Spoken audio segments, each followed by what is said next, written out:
I hope you enjoy this deep sleep bedtime story. A restful sleep awaits you, so let's begin. Our story for today is Freddy the Fox Becomes Lost.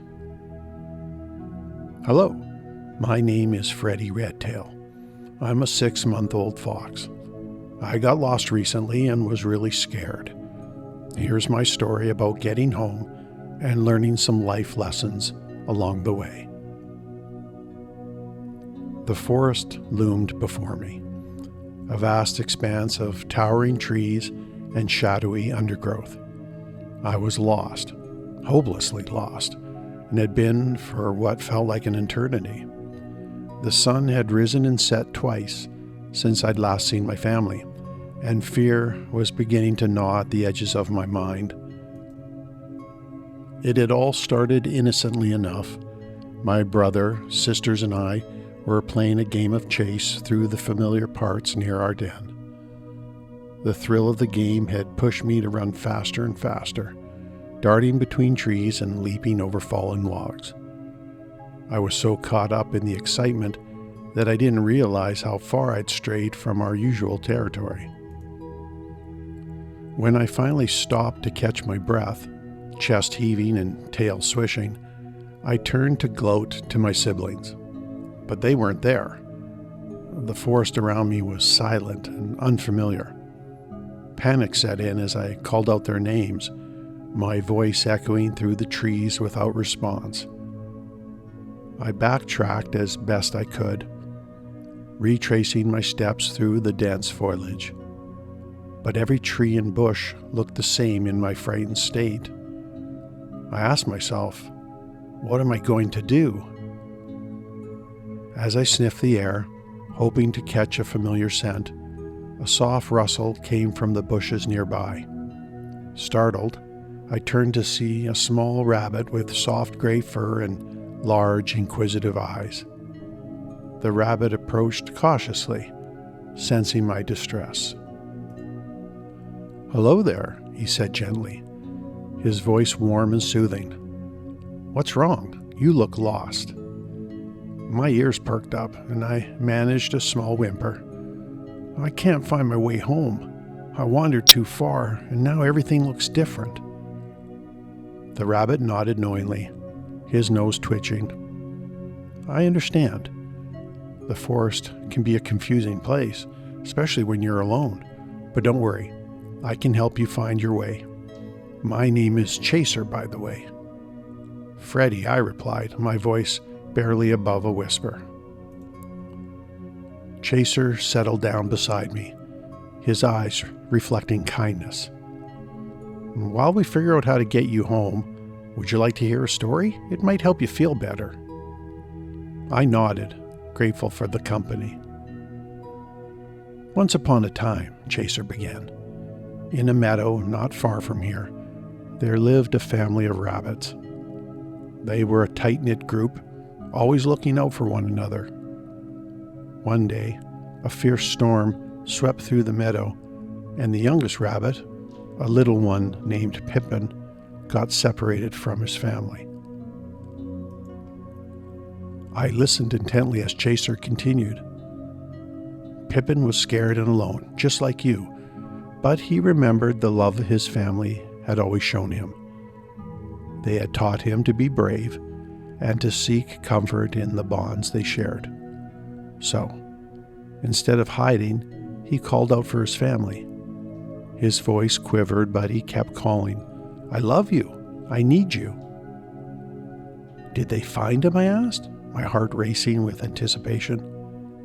"Yes," Chaser exclaimed, his eyes sparkling. "His family heard his cries and rushed through the storm, guided by the love they felt for him. They found him shivering beneath a bush, and when they wrapped him in their warm embrace, he felt safe again. That's the power of love, Freddy. It connects us, even when we're lost." My ears perked up as I absorbed Chaser's words. "But what if I can't find my family?" I asked, a hint of sadness creeping into my voice. Chaser smiled gently. Love isn't just about being with someone. It's about the feelings we carry in our hearts. When you love someone, you hold on to those memories, and they guide you, even when you're apart.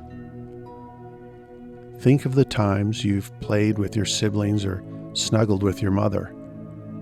Those moments are like stars in the night sky, lighting your path. My heart warmed at the thought.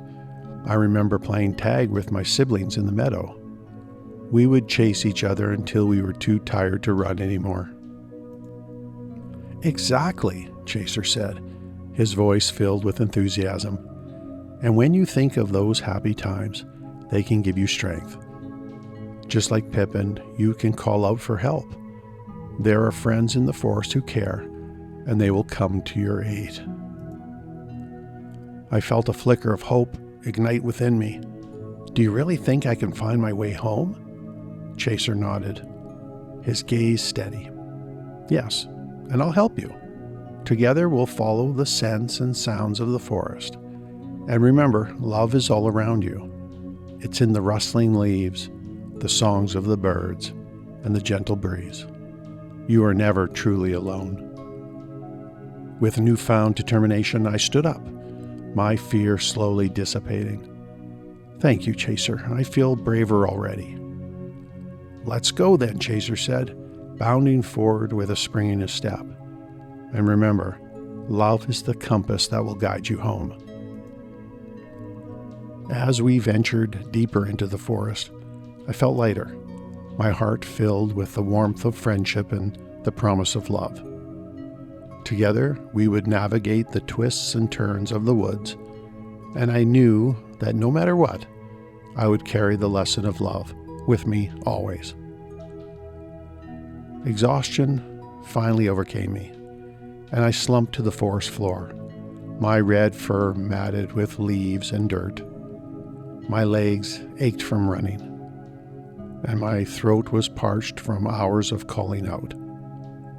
The forest, once a playground, now seemed to close in around me.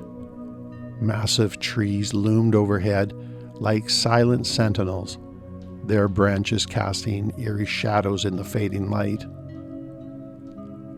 As the evening chill set in, I curled into a tight ball, wrapping my bushy tail around myself for warmth. Tears welled up in my eyes as I thought of my family. Were they looking for me? Would I ever see them again?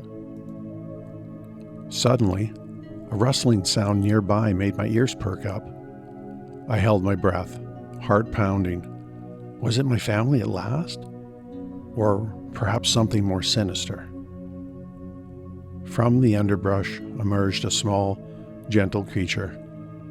It was a raccoon with soft fur and large kind eyes that seemed to sparkle with warmth. "Hello there," she said, her voice as gentle as a spring breeze. "Are you all right?" I shook my head, unable to hold back the tears any longer. "I'm lost," I admitted, my voice trembling. "Can't find my family." The raccoon came closer, settling beside me with a comforting presence. "My name is Roseanne," she said, her whiskers twitching with a warm smile. "What's yours?" "Freddie Redtail," I replied. Roseanne's eyes softened with understanding. "Well, Freddie," she said gently, "it's going to be okay. Sometimes we get separated from those we love, but that doesn't mean they're gone forever." I sniffled, looking up at her with a glimmer of hope. But what if I never find them again? Roseanne tilted her head thoughtfully, her long ears swaying slightly. "Love is a powerful thing." Her voice filled with wisdom beyond her small stature. "It binds families and friends together even when they're apart. Your family loves you, Freddie, and that love will help guide you back to them." Her words were like a soothing balm to my aching heart. I felt a warmth spread throughout me, melting away some of the fear and loneliness that had taken hold. Roseanne reached into a small satchel she carried, pulling out a bright orange carrot. The vegetable looked crisp and fresh, its color a stark contrast to the muted tones of the forest around us. "Here," she said, offering it to me with a gentle paw. "You need your strength." Gratefully, I accepted the carrot and began to nibble.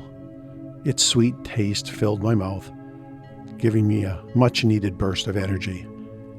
"Thank you," I said between bites, savoring every morsel. "But how do I know which way to go?"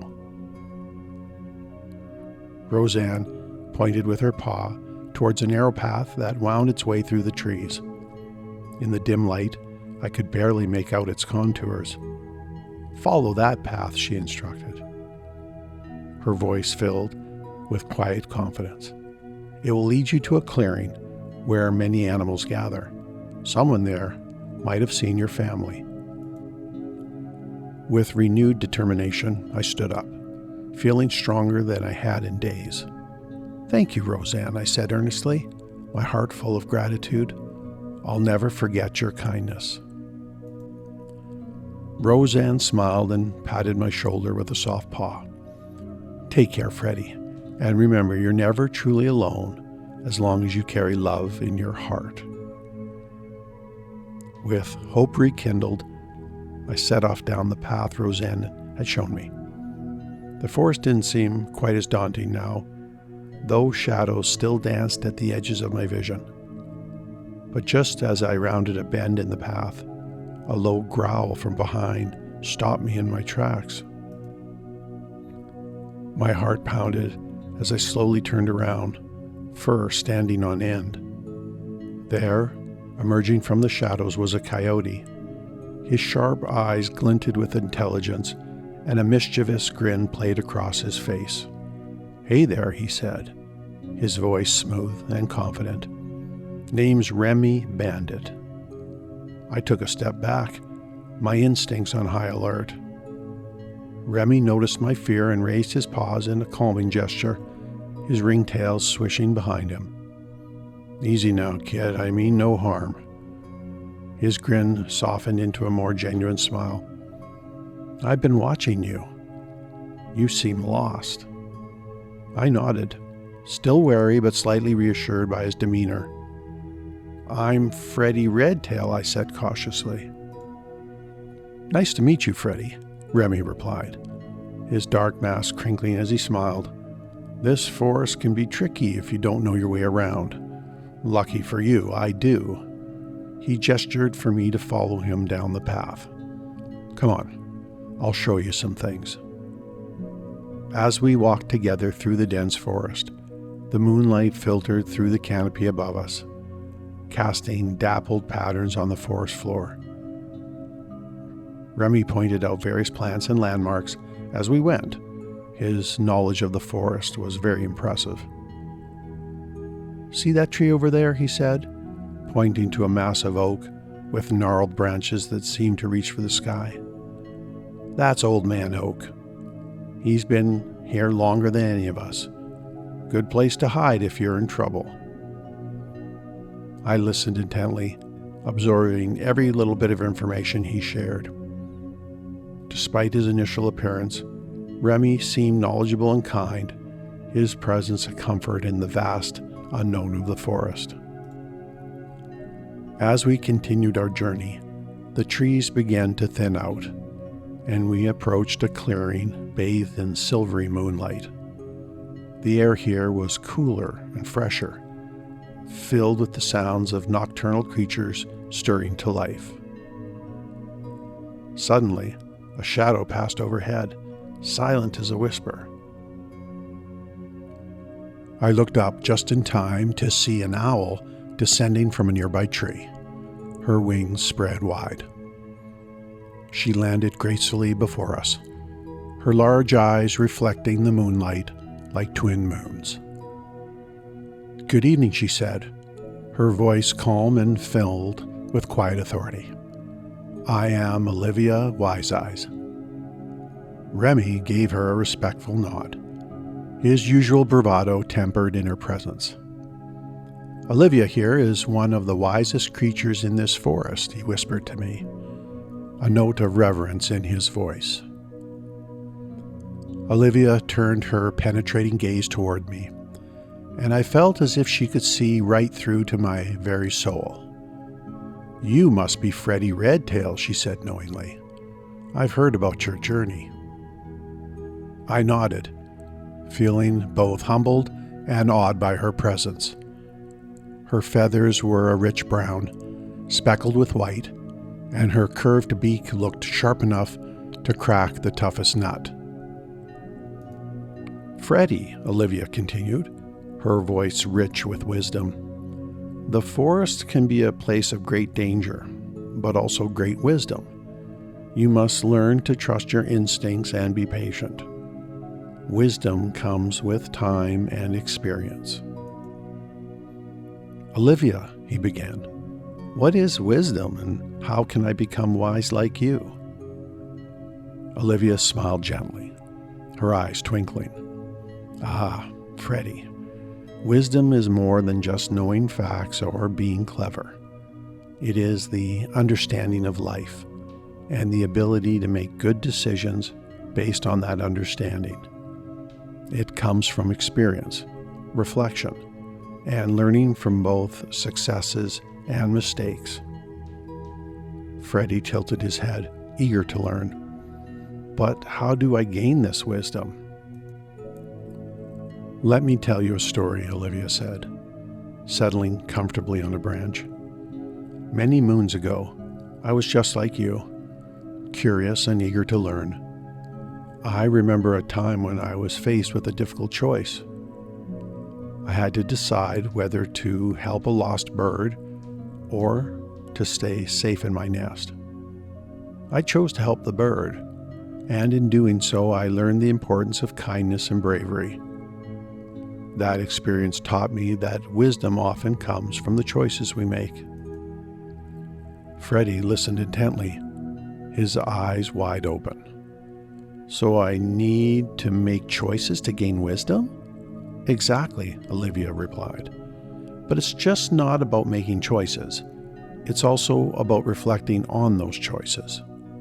After you make a decision, think about what happened.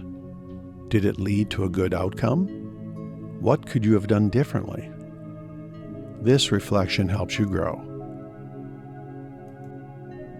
Freddie nodded, beginning to understand. "But why is wisdom so important?" Olivia spread her wings slightly, as if to embrace the entire forest. "Wisdom helps us navigate life's challenges. It allows us to see beyond the moment and understand the consequences of our actions. When we act wisely, we can avoid mistakes that might lead to harm or regret. Moreover, wisdom fosters compassion and understanding towards others, creating a harmonious community." Freddie's heart swelled with admiration. "I want to be wise, Olivia. What else can I do?"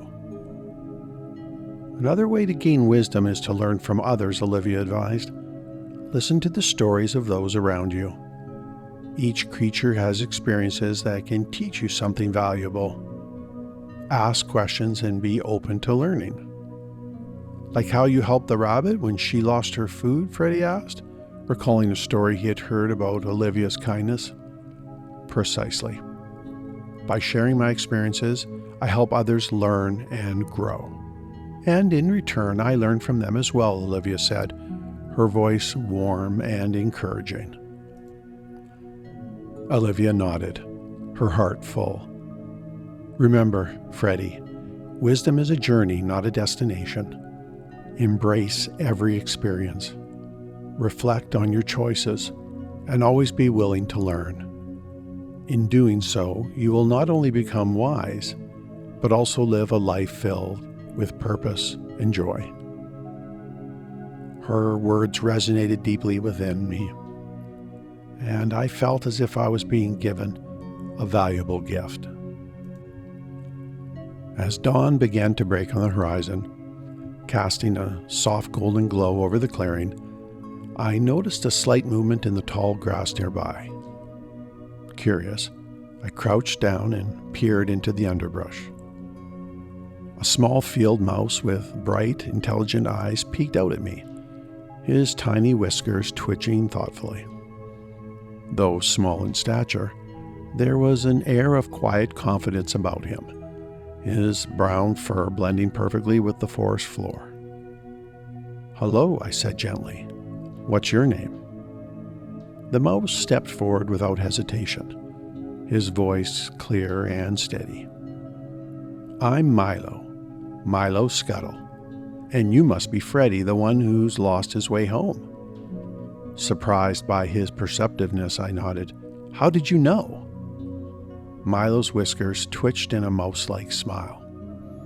"News travels fast in the forest, but more importantly, I recognized the look of someone in need of courage." "Courage?" I asked, intrigued. "Yes, Freddy. Courage is what you need to find your way home." Milo explained this with his tiny paws gesturing expressively. "It's not about being fearless, but about facing your fears and moving forward despite them."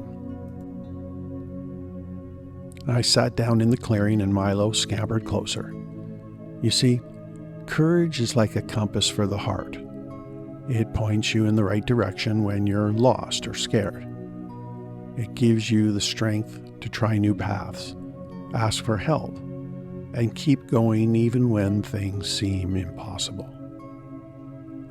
As Milo spoke, I felt a warmth growing in my chest. The mouse continued. "To find your way home, you'll need the courage to trust your instincts, to face the unknown, and to believe in yourself. Remember, Freddy, you're braver than you think." Milo's words resonated deeply within me. I realized that my journey home wasn't just about finding a physical path, but also about discovering my inner strength.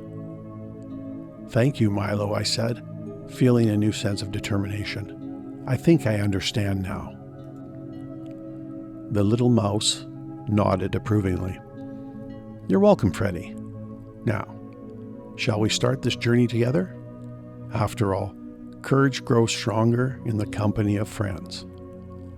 With a smile, I agreed, and Milo joined our growing group. His presence, though small, added immeasurably to our quest, reminding us that true courage comes in all sizes. With Remy Bandit by my side, Olivia Wise Eyes watching over us, and now Milo Scuttle joining our group, I felt a newfound sense of courage and hope. The forest was still vast and unknown, but I was no longer alone.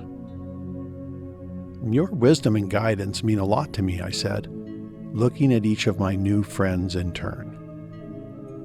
Olivia nodded sagely, her eyes twinkling in the early morning light. "Remember, Freddy," she said, her voice carrying the weight of years. "The forest has many Gonna do that again, starting at Olivia nodded. Time is 23:18.